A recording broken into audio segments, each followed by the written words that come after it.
everyone, a very warm welcome to WS Cube Tech. In our today's session, we will be talking about generators in Python. Now guys, as the term generator itself is saying that it helps in generating, but what does it generate? It generates the iterators for us. So guys, you must be confused that if it generates iterators, then what are iterators and then what are generators?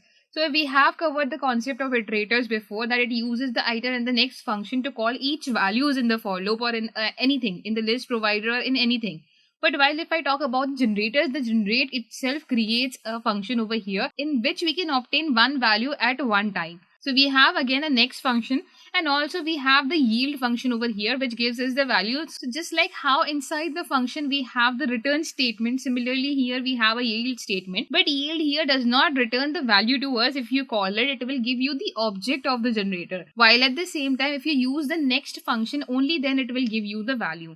Now let's have a look on how generators work and how we can create a generator itself. Now to create a generator, I will be creating a function over here. So I'll be writing def and let's call this generator as my generator, and I'll be just leaving a open close parentheses. That means I'm not giving any parameter over here. So as I was talking about the yield function over here, let's write yield and let's write 12. Okay, and here if I'll call it, so suppose if I'll write x is equals to my generator, and if I simply write print x, and as soon as I'll run it, it will give me the object of this generator. While at the same time, if I talk about the return statement, so instead of yield, if I would have written return statement, in that case what would have happened? In that case it would have given me the value 12 itself. Now with the help of yield, if I want to obtain this value 12 here, in that case what I'll do, I'll again write yield here, and if I want to call this value, in that condition what I'll do, along with the x, I'll be writing dot underscore underscore next function, again two underscores, and I'll call this function over here, and as soon as we'll run it, here the output would be 12 again. Similarly, if I want to add more values, if I want to call more values, in that case I'll be writing yield and let's say 13 and yield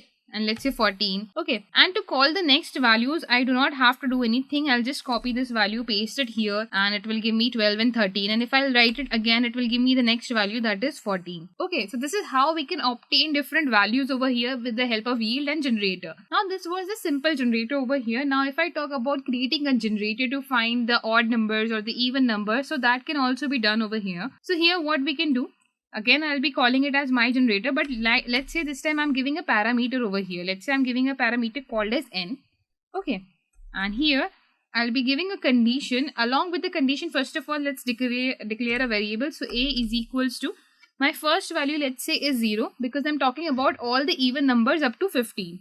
So let's give 15 also over here. Okay. Now I want all the even numbers up to 15, so I'll be giving a condition over here that if a when divided by 2 gives the remainder 0, in that condition yield a. Okay, and this what will happen, this will execute inside a loop. Now which loop we are talking about over here? So we won't be using for loop, here we will be only using the while loop. So I'll be writing while a is smaller than n, in that condition this if statement will be executed. So let's shift it inside, and as soon as I'll run it, so I'll get the starting three values over here, that is 0, 0 and 0. Okay, I need to increase the a as well, so we need to increase the value of a every time. So a plus is equals to 1. After every iteration, the a will be increased by 1, and now we will be getting 0 to 4. And then if I'll write it again more time, suppose if I'll write it over here 4 times, I'll be getting 4 odd numbers here. But till where I'll be getting? I'll be getting it only till 15. So if you want to execute a for loop over here, we can execute a for loop as well. So I'll put it inside the conditional statement, and I'll be writing for I in x colon print I. Now as soon as I'll run it, I'll get the output over here 0 to 14. That means all the even numbers that are there from 0 to 14. It's from 0 to 15 actually in our case. Right, so this is how we can obtain it. Now this was again one of the simple generators. What if I want to obtain a Fibonacci sequence? So we have heard about Fibonacci sequence. So if you're going through the course and if you're going through each video which are there in the course, you might have heard this term at least 5 to 6 times, that what is a Fibonacci sequence. So I'm not going to the depth of what is a Fibonacci sequence, but I'll be just telling you that how to create a Fibonacci sequence over here. So for that, what I'll be doing, I'll be simply putting this inside the comments. And after this, let's create a Fibonacci sequence. Let's create a generator that generates a Fibonacci sequence. For that, I'll be writing def Fibo, and inside this I'll again pass n variable. Okay, that till which number you want to obtain a Fibonacci sequence. So for that, I'm generating a parameter over here.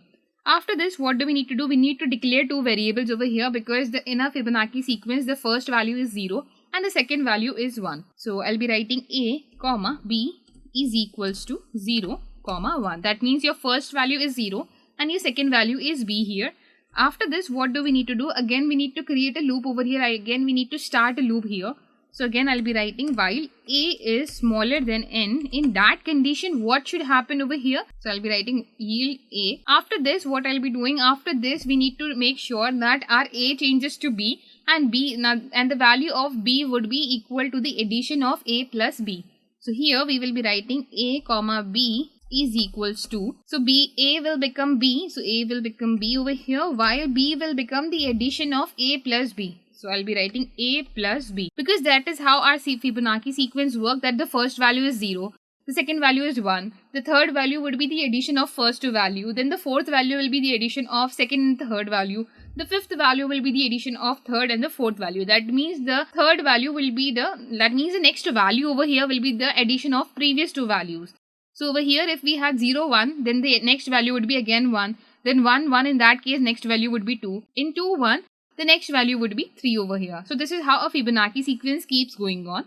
Now after this, what do we need to do? We do not need to increase the values now. So we need to simply call the function over here next, that x is equals to Fibo, and let's give it up to, let's say 10.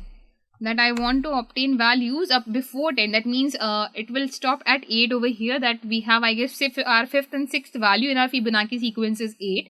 So over here, what we'll be doing, we'll be simply writing print x dot underscore underscore next and a pair of functions. So as soon as I'll run it, I'll get my first value, which is 0. So let's copy it and paste it again, and then paste it again, and I'll just paste it again 4 times. So I'll be getting 4 sequences, that is 0, 0 plus 1 is 1, 1 plus 1 is 2. And if I talk about the next value would be 3, then 3 plus 2 is 5, 5 plus 3 is 8. Okay, so as soon as I'll run this, I'll be getting values up to 8. But what if after 8? After 8, the next value would be 13 over here, right? So 13 is greater than 10. In that case, the while loop should stop executing and it should throw us an error. So let's just print it as well. So as soon as I'll print it and run it, you can now see that there is an error. Why this error is there? Because of the stop iteration part over here, that we should stop iteration over here, because next value we cannot obtain the next value because of the condition that we have provided over here. So this happens in the case of next, while at the same time if you are putting a loop over here. So let's just ignore this part and let's put a loop over here, that for I in x colon print I, and as soon as we'll run it, we'll be getting 0, 1, 1, 2, 3, 5, 8. That means our Fibonacci sequence over here. So this is how, with the help of generators, we can create different iterators over here, and we can obtain each value one by one with the help of our yield function and the next function. So I hope guys that there are no doubts and no questions in what generators are. And in our next session, we'll be talking about more advanced concepts in our Python. So stay connected guys, and I'll see you in the next session. Thank you.